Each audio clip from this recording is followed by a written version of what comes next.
Dussehra आसीगला pant shirt किणवे समस्त मन तेज तारी गोटे प्रश्न अच्छी समाधान करिया कौन रही प्रश्न देख जड़े व्यक्ति 420 टंका हिसाब से 5टी सार्ट 725 टंका हिसाब से 4टी पैंट और 12टी ट्राउजर को 720 टंका दर में आनिले तेबे प्रत्येक जिनिसर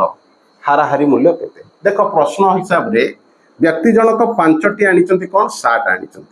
तेबे 5टी सार्ट रो दाम मोट केते होउची गोटिकर दाम जदि 420 टंका हुए तेबे मोट केते टंका 5 रे 420 गुणी देले हम पाइबा 2100 टंका बुझियला ना नहीं एवं तापरे 4टी आनी पैंट आनी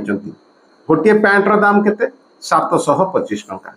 जदि गोटे पैंट रो दाम 725 टंका 4टी पैंट रो दाम केते हबो गुणी देले हम पाइबा 2900 टंका बुझियला ना नहीं एवं तापरे रहिला कोन 12टी ट्राउजर आनी 12टी ट्राउजर गोटिक दाम केते रही 720 टंका तेबे 12टी ट्राउजर मूल्य मोट केते हम 12 रे 0 गुण देले 12 शून्य 0 12 दुने 24 रु 4 रहिला 2 12 84 2 86 ता माने 8640 टंका तेबे मोट उपरे तांकर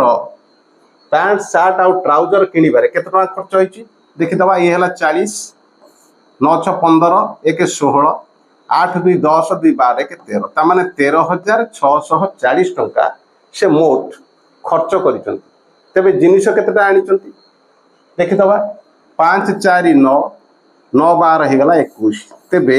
से 21 टी जिनिस आनिसंती केते टंका देइसंती 13640 टंका प्रश्न कोन पचारछि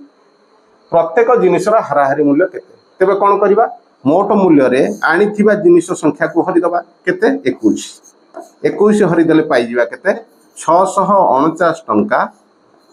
52 पैसा बुझियला ना नहीं ये गला तार उत्तर ऑप्शन बी होची तार सठिक उत्तर जदि समाधान टी भलो लागिला तेबे लाइक करिवा शेयर करिवा कमेंट करिवा थैंक्स फॉर वाचिंग।